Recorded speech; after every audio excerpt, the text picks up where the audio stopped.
Hello, dear viewer. Are you looking for an escape? Are you yearning for something out of a storybook? Do you want to be swept away to another world, another universe, but still have that sweet Sonadow with you? Well, you're in luck because I have some really sweet, tender, charming Sonadow Fics to share with you today. Lansoni Sonic and the Black Knight Edition. And yes, of course, all of these fics are safe for work. To those who are unfamiliar with Lansoni, it is a Sonadow subgenre that originated from Sonic and the Black Knight, and I love the game's story and its storybook aesthetic. But basically, to those who have never played the game, it's Sonic and Sir Lancelot, who looks exactly like Shadow, but leans more towards the chivalrous side, of course. Now, while the title does say Lansoni, we do have a couple of arthurlot fics, Sonic being King Arthur, and even one Arthado fic. So I'm excited, and I hope you're excited too. Now, before we get started, I do have to do some self-promotion, as I did record these and the other Sonadow fics from the last reading for free. I didn't charge a commission fee, and I'm happy to do it. I think this is a fun way to just bring the community together and enjoy some great stories, relax, and have a good time. And I do want to say to any aspiring voiceovers that's interested in narrating, by all means, please do charge for your work. This does take a lot of time to record and edit, and it can easily be a day's worth of work. So, with that said, if you want to tip me a few dollars, whether it's through a super chat or Ko-fi, it is greatly appreciated. I also have a Patreon and YouTube memberships that you can join for just $1 to get some behind-the-scenes content, sneak peeks, and early access. I'm also planning to do some working session live streams, but if you want all the behind-the-scenes content, the highest tier is $4 a month. But remember that I am happy to have you here regardless. Subscribing, liking, commenting, and sharing my videos goes a long way and really helps the channel. So thank you for listening. I know we're all pretty stretched thin under this economy, so you just being here, spending your time with me, means a lot. The other thing I want to say, while my channel name is voiced by Mandy, I'm not necessarily a voice actor, which I know is misleading, but I do feel the need to give a heads up because maybe it's just me, but I feel like my narration can be a little inconsistent. I tried to mimic the delivery I'd hear in certain audiobooks, but I don't have a high stamina when it comes to recording stories in particular. I did read your comments on the last fic reading, and I'm really happy to hear that y'all enjoyed my performance. And I will say, I do feel more confident in my Sonic and Shadow voices this time around. But to the new viewers, don't expect Snapcube or Turbojet levels of voice acting. Given that these are different iterations of Sonadow, I did play around with the voices. I think my Lancelot voice is a little different than my Shadow voice, and my King Arthur voice is a little different than my typical Sonic voice. Maybe not that different, but a little different. I really hope you enjoyed this fanfic reading. These were so fun to record, and I am extremely grateful that all of the authors allowed me to narrate their amazing work. Each and every author's fic and social media are linked in the description, and I'll also show the tags at the beginning of each story. And with all that said, it's time to sit back, relax, and enjoy some Sonadow fics. Sonic and the Black Knight, Lansoni, Arthado, Arthurlot edition. Happy Sonadow summer, baby. Blueberry by Mimca.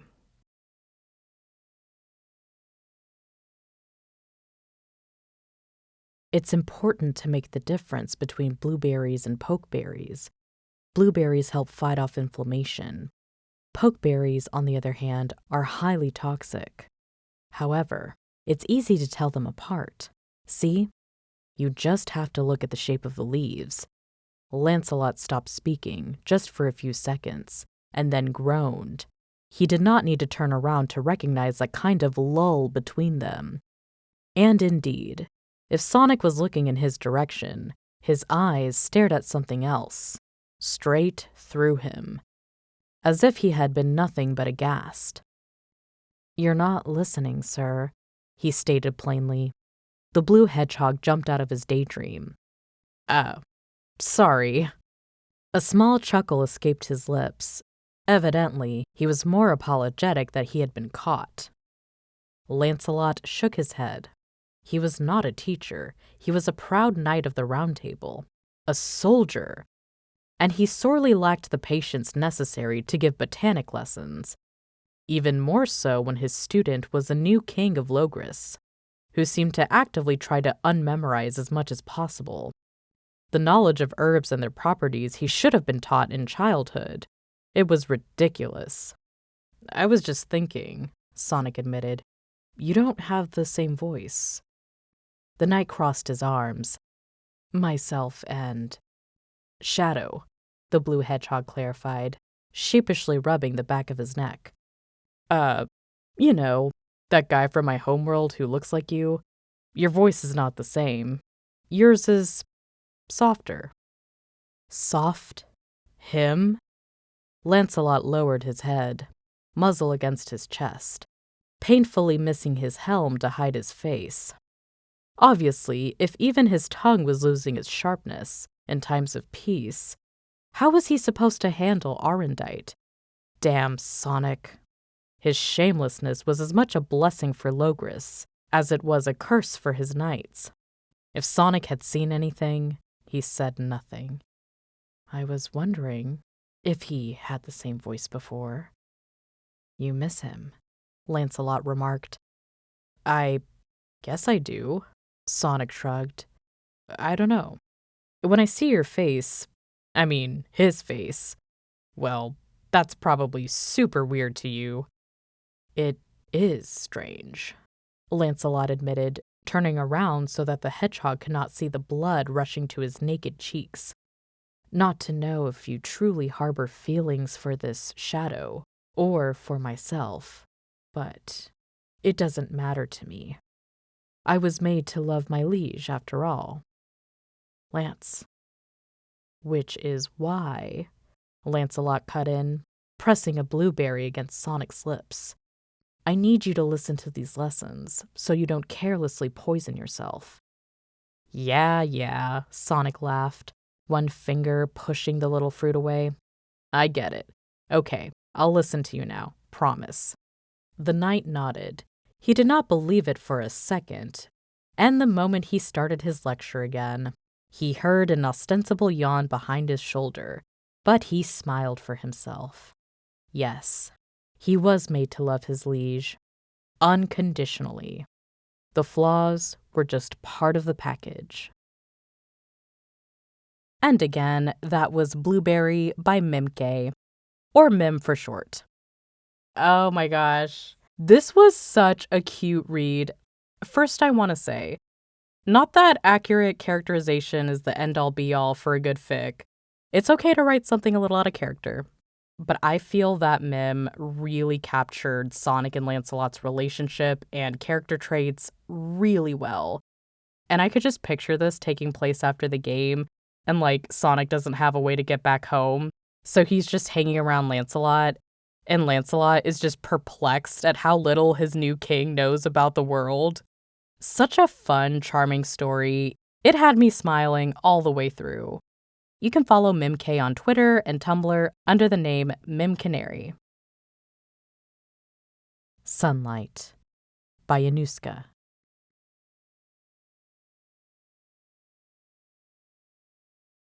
Here, this is a good spot. Sonic spread his arms out wide as they approached said spot, just off the riverbank. A sprawling oak tree cast shade over the otherwise open landscape, and flecks of sunlight touched the ground through the leaves. Sonic sat himself down against the oak tree's trunk and let out a long, contented sigh, closing his eyes. Perfect. Lancelot, however, stopped dead in his tracks 5 feet from Sonic and turned around, sword pointed to the ground and his hands resting on his hilt. Sonic opened an eye, stared at Lancelot through it, and then opened the other, stared some more, and sighed loudly. Lancelot didn't react. Come on, Lancelot, Sonic said, sitting up. You know I didn't invite you along to stay there and stand guard all afternoon. Don't be so boring." "It's simply my duty," Lancelot said stoically. "Also, I applaud your decision to leave the cape and crown behind, but I do wish you would have brought your sword, my lord." Sonic groaned even louder. "If I brought that loudmouth along, we'd never get any peace." "Regardless, my lord." "Regardless," Sonic mimicked, standing up. "I don't think there's any threat you'll have to, save me from here, Lancelot. Hey, is that even your real name?" "Yes." "Oh." Sonic watched Lancelot from behind, waiting for a response to his first statement. Of course, none came. He sighed again and approached his ever-loyal knight, setting a hand on his shoulder gently and speaking more softly. "I'm serious, Lance. I wanted you to have a few moments of reprieve too. That's why I asked you along." Lancelot's shoulders fell just slightly, slowly, hesitantly. "Please, put your sword down and sit with me for a bit." All right, my lord," Lancelot conceded, sheathing his sword. He walked with Sonic back to the tree, laying his sword down in the grass and being careful to take a seat, a respectful distance from his king. His king, however, wasn't having it, and scooted closer to his knight. "You don't have to call me that all the time, you know." "Very well, my king." "No, dude." Sonic shook his head, sighing. "Just call me Sonic, all right?" "King Sonic," Lancelot nodded. "Close enough, I guess." Sonic rolled his eyes, stopping the roll directly above him to stare into the canopy of leaves above them. A single yellowing leaf floated down, landing on the grass a few feet away from them, and Sonic looked back out over the river. It was early autumn, and only some of the trees had started to change color, highlighting the otherwise vivid greens with pops of red and orange and yellow here and there. He'd never been much of a winter fan, but he loved the prelude to it. The brilliant colors of fall and the crispness in the air, even on sunny days like this. Content and relaxed, he instinctively leaned into Lancelot, resting his head on his armored shoulder, and immediately felt the knight's body stiffen behind him. "You're King Sonic." Sonic glanced up at Lancelot and couldn't keep himself from smiling at the black hedgehog and his absolutely flustered face. "Yes?" he asked innocently, cuddling up just a bit closer. Lancelot stammered, seeming about 3 seconds away from spontaneous combustion. "Is this allowed?" "Is what allowed?" There was a slow but heavy sigh and a cautious string of words to follow. "I'm a knight, and you're my king." Something accented the otherwise flustered words. Something. Sonic considered, reaching down to Lancelot's hand. He took it in his own and tilted his head at it. The blue hedgehog was not oblivious to Lancelot's stolen stares, his fierce overprotectiveness, the way he found every opportunity to kneel in reverence, and when he was particularly brave, or overcome, as it were, kiss Sonic's gauntlet. The way his dedication was just ever so slantways, and different, than that of Sir Percival or Sir Galahad. "Well, you all decided that I'm the king, right?" Yes." "And logic would have it that the king can say what is and isn't allowed." "Of course." "I can also ask for counsel on my decision." Yes." "Do you think it ought to be allowed?" Lancelot hesitated. He looked away from Sonic, then back at Sonic, then down at the ground, then up at his sword. "I am unsure how I am to proceed, Your Highness." "Hey." Sonic held Lancelot's hand just slightly tighter in his own, soft eyes boring into Lance's. "Look, I'm being straight up and direct with you. I don't want you fighting to please me or what you think it is I want. What I want is you to... Sonic hesitated, choosing his words carefully for once. I want you to be honest with me. You're my most trusted knight. Lancelot stared at Sonic, dumbstruck, before finally, a soft smile swept across his face. I cherish your words deeply, King Sonic. Sonic returned the smile and nodded with a courtly grace. Now, do you think this ought to be allowed? There was a long pause, a deep breath, and finally, Yes, Your Highness, Lancelot stammered, fumbling to close his visor, as if Sonic hadn't already seen the deep blush on his cheeks. And in accordance with that, may I not only hold you close, but also kiss thine stately face? That's what you refer to my face as, isn't it? Stately? Yes. So, as king, Sonic continued, lifting Lancelot's hand closer as he turned to face him. I've decided it is not only allowed, he said, staring Lancelot straight in the visor as he lifted Lancelot's hand ever closer, but reciprocated. And then he lay the kiss. And if not for the intense warmth radiating off of the knight's body, one might have mistaken him for dead, or at the least, cursed with a petrifying spell, from how he froze at that exact moment.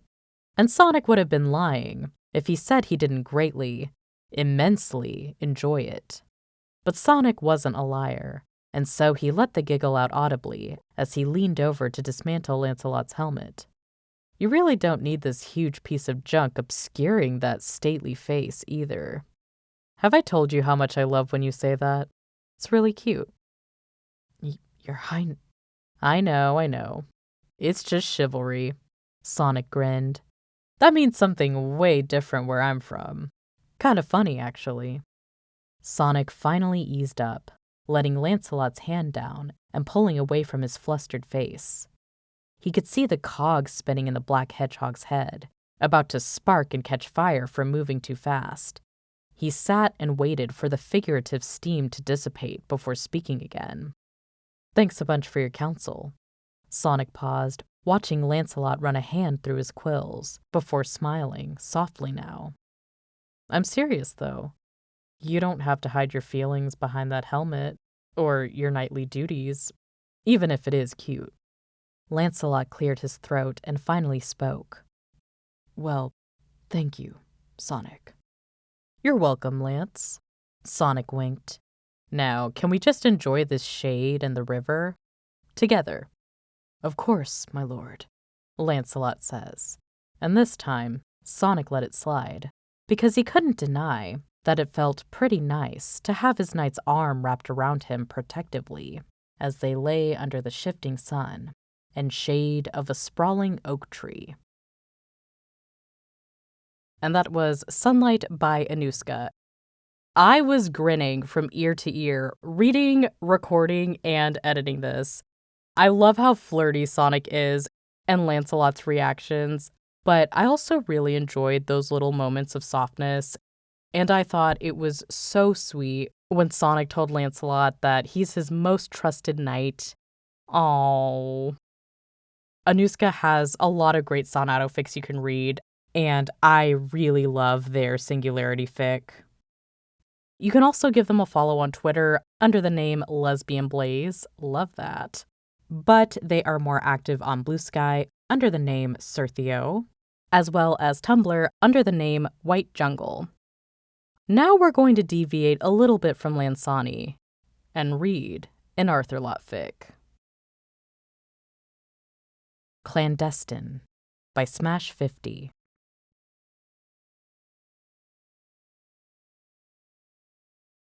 Their horses were saddled, their swords were sharpened, and their instructions were emblazoned in their hearts and minds. The Knights of the Round Table were making their final preparations before they rode out for their next quest.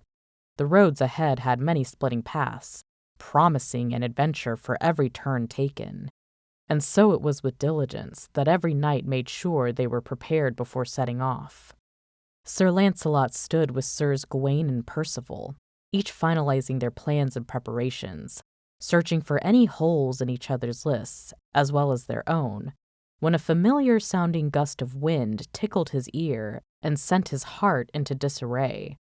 He excused himself from the others, murmuring a need for water before he left, and the two knights nodded at him before resuming their conversation, only paying half a mind to the hedgehog as he dashed to the side of the stable.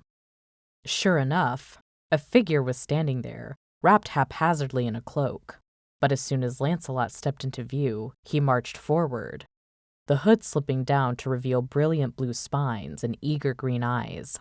Lancelot had barely taken 3 steps out of view of the grounds by the time King Arthur reached him, and had scarcely taken breath when Arthur's lips captured his own.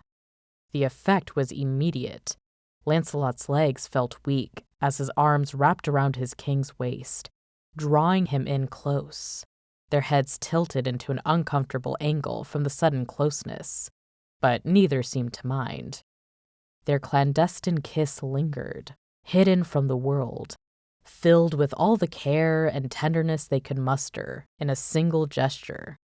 As Lancelot drew away, his eyes took in Arthur's drab cloak.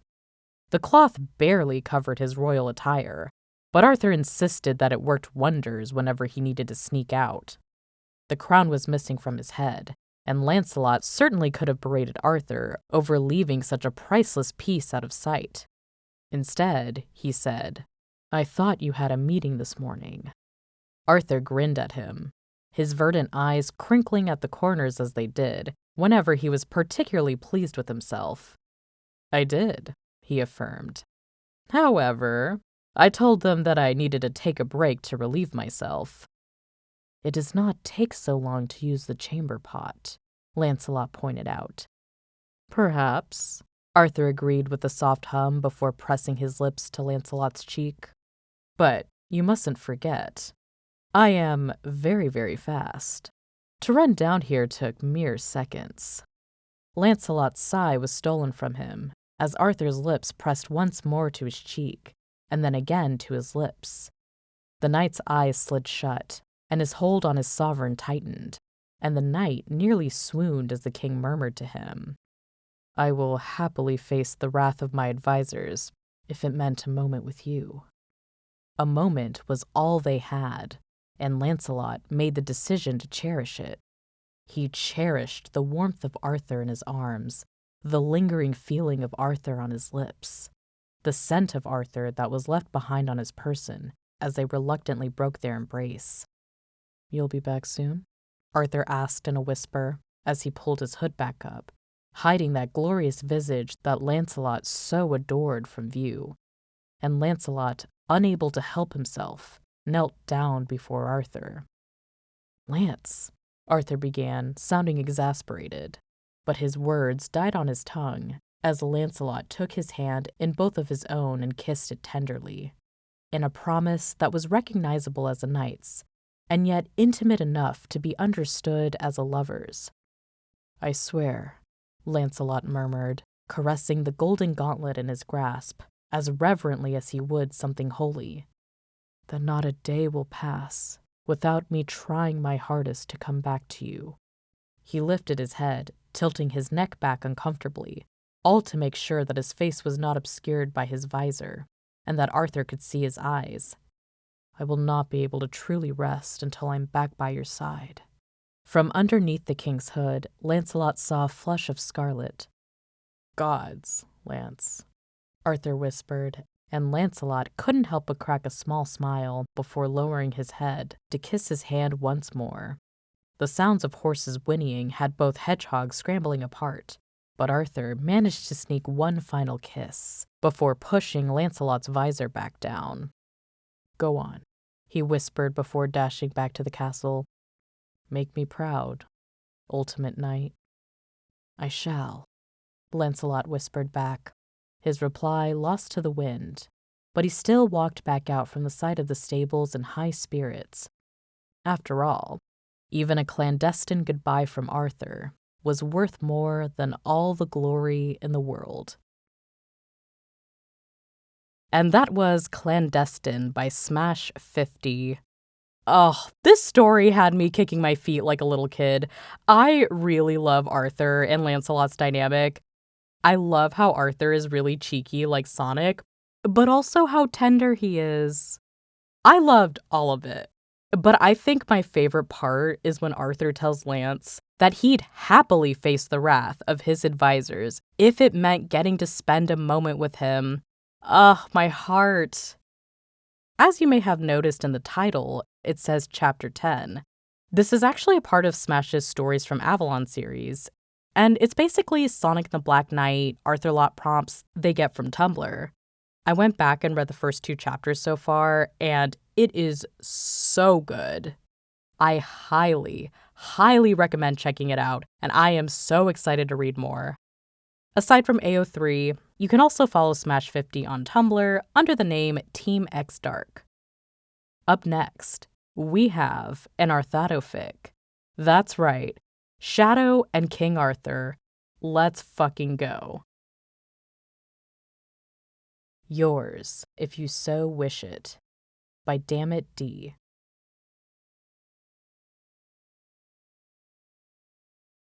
Months had passed since Arthur crashed into this strange realm. Everything had been so bright and incredibly loud. The very first thing he did when he got his bearings was run towards something more spacious, something quieter as his red cape flutters rapidly behind him. He didn't realize he was being followed by someone until he reached a clearing in a forest, miles away from where he appeared. Shadow had approached him slowly and kindly. The dark hedgehog took him in and showed him how this new realm worked. The wonders of instant long-distance communication, new and wondrous foods he could have never dreamed of, and, of course, the kind of stranger wearing an all-too-familiar face. In the beginning, they danced around each other, one not wanting to overwhelm and the other not wanting to intrude. Shadow's social battery did drain quickly, and he was grateful that Arthur didn't push him to stay beyond his limits, unlike so many others tried to do. And Arthur saw how Shadow tried to spend time with him and teach him about all the strange so-called technology, despite his limited energy. Over the weeks, they grew used to being roommates, and slowly, steadily, they found that they had more in common than they could have ever imagined. A couple months in, Shadow realized that it was no longer draining to be around Arthur, and as the former king got used to a new way of life, he found himself being drawn to Shadow. And one day, Shadow woke up to a beautifully calligraphed letter laying on the floor in front of his bedroom door. Dearest Shadow the Hedgehog, today I am writing this letter because I have found myself wanting to talk to you about an important matter, but I am too cowardly to do so in person. This is a matter of the heart, and I cannot seem to bring myself to say these words out loud. I have fallen in love with you, Shadow the Hedgehog, and I realize you might not return my feelings. If that happens to be the case, I'll gladly never speak of my love for you again, if it means staying your friend. But I wanted to, as the locals say, give it my best shot. I would also like to clarify another matter before any hasty conclusions are made.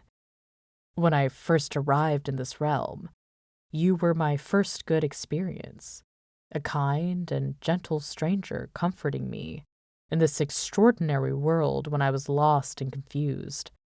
I know that you might think my feelings stem from this single point, but I have carefully examined our encounters over and over again, and while I cannot give you proof saying otherwise, I fully believe my affections stem from more than just that. Your continued kindness and care have made me slowly fall in love with you over these recent months. But I would like to emphasize that I value our continued friendship over any romantic partnership if you do not reciprocate my feelings. I anxiously await your response. Yours, if you so wish it, Arthur Pendragon. Shadow had sat on his bed, reading the gorgeous script ad nauseum, as he willed himself to believe what he read. When he finally gathered his own courage, he went to knock on the former king's door, and was unsurprised when it opened near instantly. Arthur projected himself as calm and steadfast, but the striped hedgehog could see through his act clear as day. His normally neat but relaxed quills were slightly sharpened and tensed into points. His shoulders were stiff, like they had been when they first met, and there was a slight wavering in his natural chaos signature.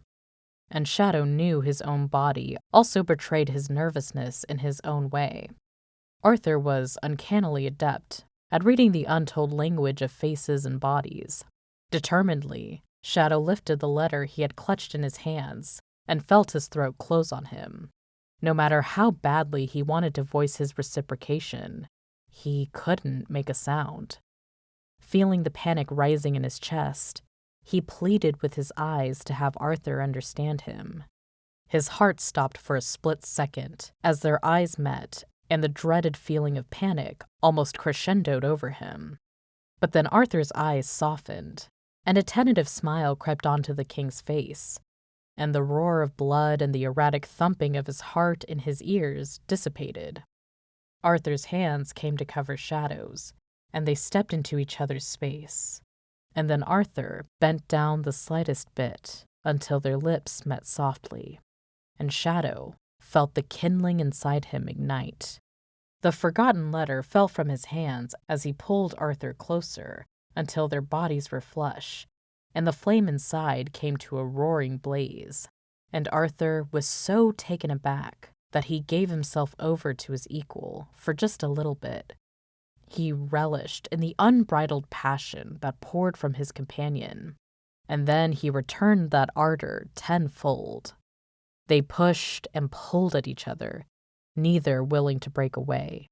Neither won or lost their little contest, as it ended in a draw when both of them pulled away to breathe. The roaring in his ears had returned, but for much better reasons. Still close, they could feel the hot air from one another fan against their face. Feeling vulnerable, Shadow embraced Arthur to avoid eye contact for just a little while. A whisper floated through the silence. "I love you, Shadow." Shadow just hugged him tighter in response. And again, that was Yours If You So Wish It by Damnitd, otherwise known as Damnit Dan. Now, this is the first Arthurlot fic I've ever read. I actually didn't know Arthurlot was a thing until putting this video together. And let me tell you, I was just fascinated reading this, and I kept thinking, whoa, this is like Lansoni, but like in a different font. I loved how sweet and tender their dynamic was. The yearning, the bravery, the confession. Oh my gosh. Deep down, I am a hopeless romantic at heart, and reading the letter in particular just really brought that out of me. Great read. Be sure to check out more of Dan's fics on AO3. I'm definitely going to check out his Yu-Gi-Oh! GX fics. But up next, we have another Arthurlot fic. Handholding by Wowie.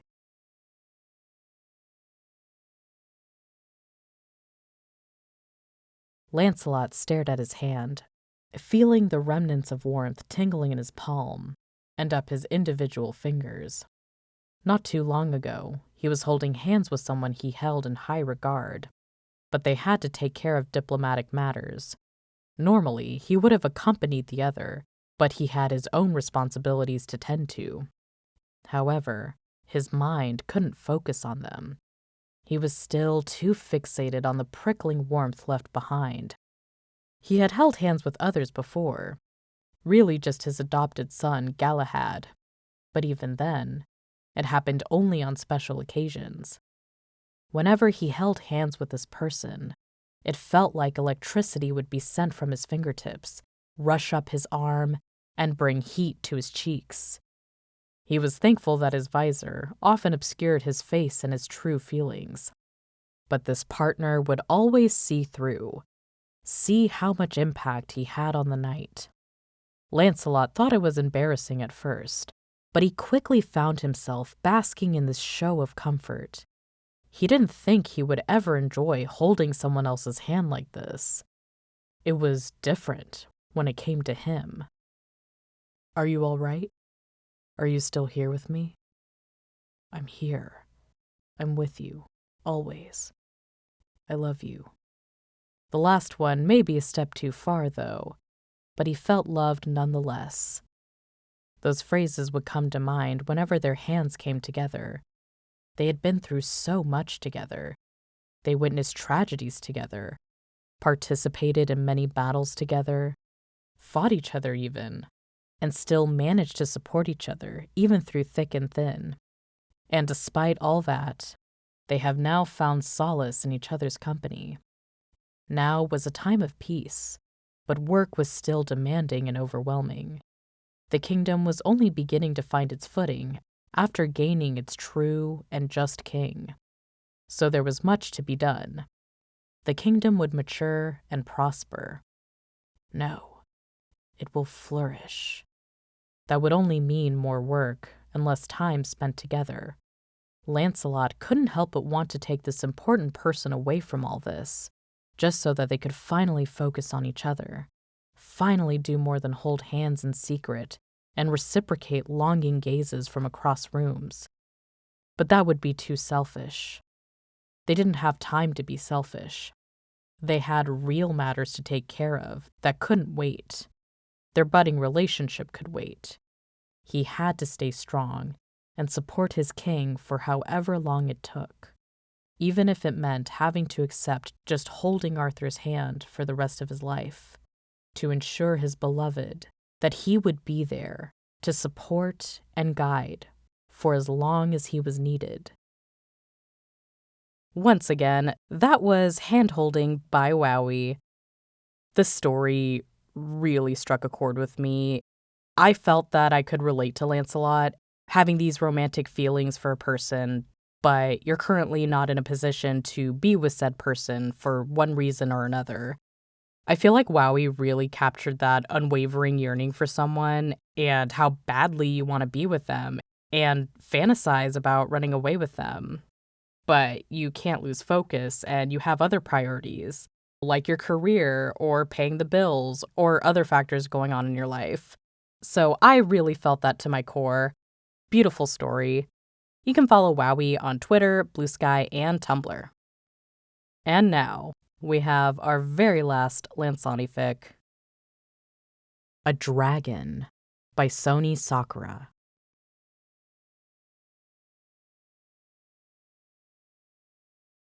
Having to rule Camelot when it is under the siege isn't something Sonic the Hedgehog ever thought would happen to him. But then there are a lot of things on that list.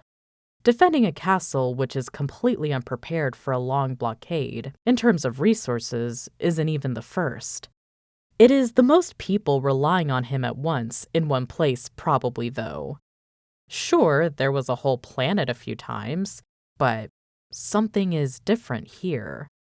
No Chaos Emeralds, an army bigger than anything Eggman has ever thrown at him, faces of the townsfolk looking up at him with undisguised hope whenever he's out and about. And he wouldn't say no friends, because it isn't true, but the Knights of the Round Table, Smithy, and everyone else, they still aren't used to the kind of warfare he is. Magic is a lot of help, but even Merlina got out of commission pretty quickly, and is sleeping it off in her chambers right now. If only we had some kind of aerial support, he mumbles from under his hands, covering his face. Aerial support, my lord? Sir Percival moves her ears uncertainly, and everyone else looks at their king questioningly too. Yeah. So, back at home, the place where I'm from, I mean, we have those planes. Sonic lowers his hands and taps one finger on his chin. They're like huge metal birds, except not alive. They can be used for scouting, moving people, many things actually. What I was thinking about is using them for releasing projectiles above the enemy, like arrows, but More contained fire, I guess. The hedgehog rests both of his palms on the table as he hums. I have a plane myself, the Tornado.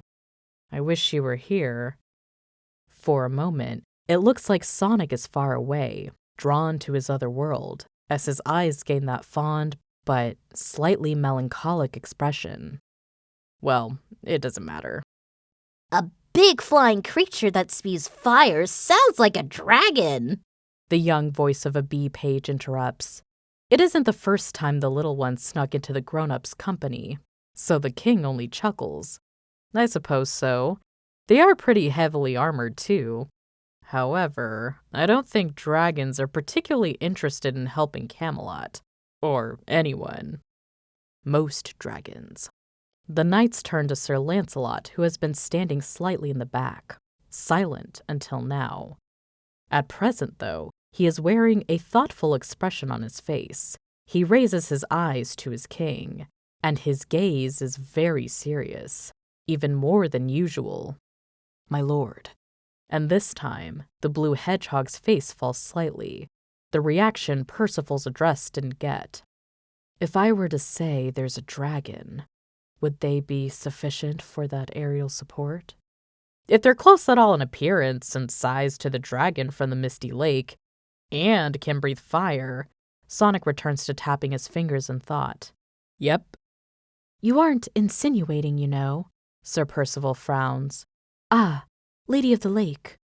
The black hedgehog tilts his head, but doesn't reply.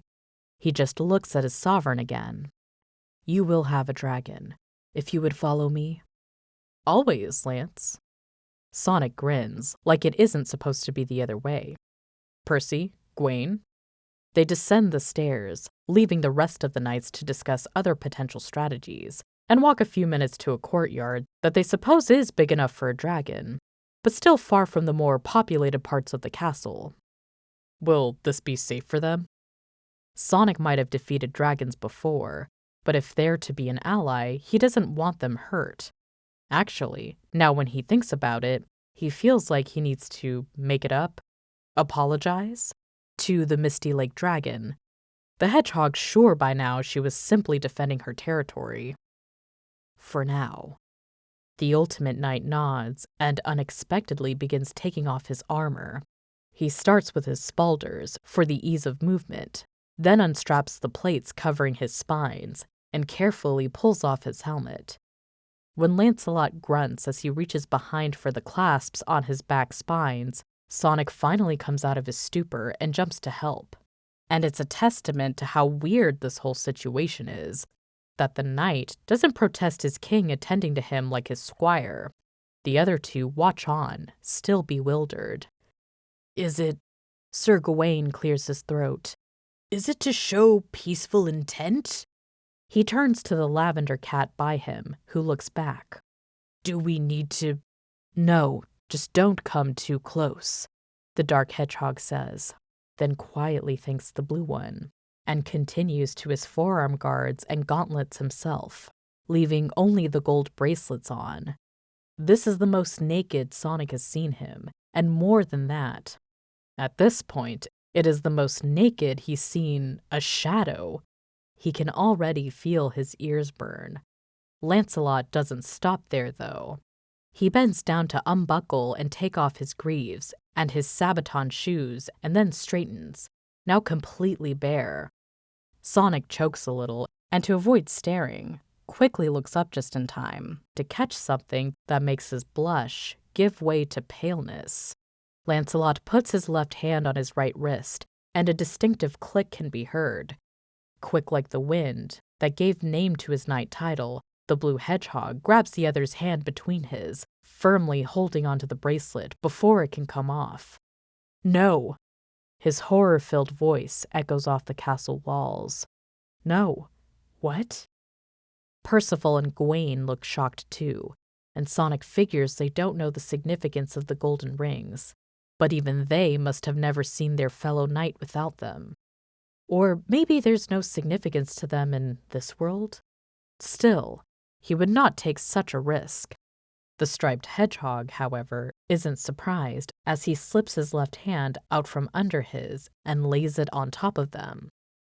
"My king." Said king's hands don't budge. "Sonic." Lancelot tries again and curls his unprotected fingers over the other's metal-covered ones, gently prying them off. "I ask you to trust me. Please." Now he is the one holding the blue hedgehog's hands between his as Sonic stares at their joined hands with a hard gaze. It flicks to the bracelets and back. His knight sighs a little, frees one hand and leans down to click off the ankle bands first. The moment they are added to the pile of armor, he puts his hand where it was and brings his king's to his lips. This isn't how a sovereign subject kisses their hands. This isn't how it's done. This is a lover's kiss. He purposely doesn't look at his friends in the background who have to witness this scene. "Please," he repeats. "Okay," the blue hedgehog says in the smallest voice and steps back. His ears and cheeks gain their pink color back. Lancelot once again unlocks the golden ring on his right wrist and takes it off, instead of putting it back with the others. Offers it to Sonic, who accepts the bracelet wordlessly, and then the left one too. If he thought Lance was naked before. Meanwhile, a reddish glow starts to shimmer around the guy, rises off the dark fur, and it is something he has seen before with Shadow. And the energy is similar, but not? "Percival, while Lady Nimue knows some dragons, you're mistaken about her involvement." With these words, the ultimate knight turns around and walks to the middle of the courtyard. Something is happening with each step of his. The three are unsure if they believe their eyes at first. But the black and red spines seem to elongate and curve further. The tail changes its shape to also become much, much longer. And now it moves on its own. An arrow. Shaped tip curled up. By the time Lancelot reaches the center, his back spines shoot out to reform into impressive wings, and the red glow becomes blinding before it explodes in a ball of fire. Sonic covers his face from the heat, securely holding Lance's bracelets to his chest. He's far enough from the epicenter not to get burned, but the hot air still brings tears to his eyes. He tries to blink them open as quickly as possible, and chaos. There is still a mountain of fire where his knight was. It looks like something is burning. A loud sound assaults his ears. The fire. No, it's a beast's roar. A red horns-crowned head on a thick neck rises above the fire, and a sharp-toothed maw opens to let out that deafening noise again. Clouds of smoke leave the dragon's mouth and nostrils. The fire on their hide slowly dies out, and the shiny black of it becomes visible. There is a splatter of silver scales on their chest, and stripes of red ones going along the length of all four of their legs, and the bony parts of their massive black wings. Another red stripe runs from their forehead, down their back where it spikes up, and to the end of the tail. Their head horns curve almost the same as Lancelot's spines did, except the lower ones, which point forward more. That bastard. The Knight of the Wind wouldn't be called that if he wasn't in front of the huge clawed paws in milliseconds. The dragon. Lancelot, damn him. That's Lancelot. Elegantly tucks his legs under his belly and then bows to his king, ending up with his snout flush on the ground, ruby eyes half closed, and watching him with a hint of smugness. "And you didn't tell us?" A screech comes from Gawain. The knight looks like he's about to spontaneously combust himself. Percy, standing a step back, is all bristled and puffed up, her tail in the air, and she nods slowly, stunned. Sonic falls forward to rest his body on the worm scales, pressing his forehead and palms to them. The dragon's nose is tall as him, and speaks loud enough for Lancelot to hear. "I agree with him. You couldn't just tell us first." His knight-turned-dragon huffs, politely pushes him to get back, and rises to his full height, unfurling his wings. And if Sonic was impressed by other dragons before, Lance is his favorite yet. The most magnificent creature he has ever seen. As the dragon takes to the air, he can't stop staring, his eyes sparkling. They are so taking the next flight together. That was A Dragon by Sonysakura. And for those that don't know, Sony also made the thumbnail art for the first Sonadow fanfic reading I did.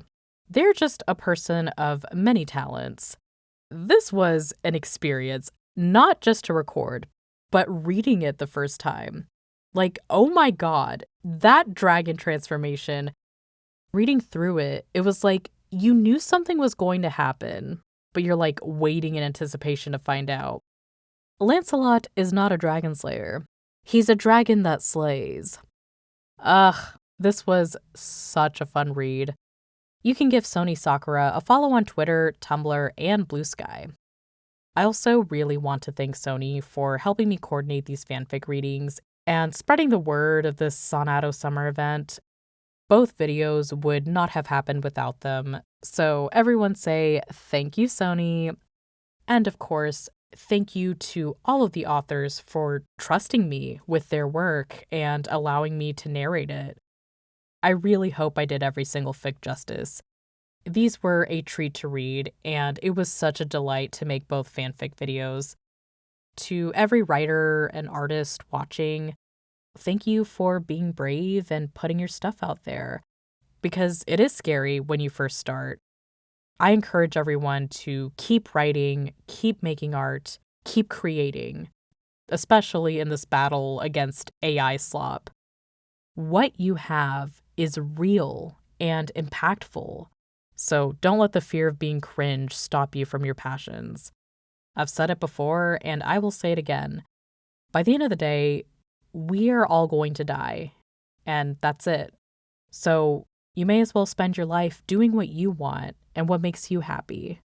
And if you're feeling lost or confused, that's okay. I believe in you, so don't give up. Thank you so much for watching this video. If you enjoyed it, please give it a like and share with other Lansoni fans.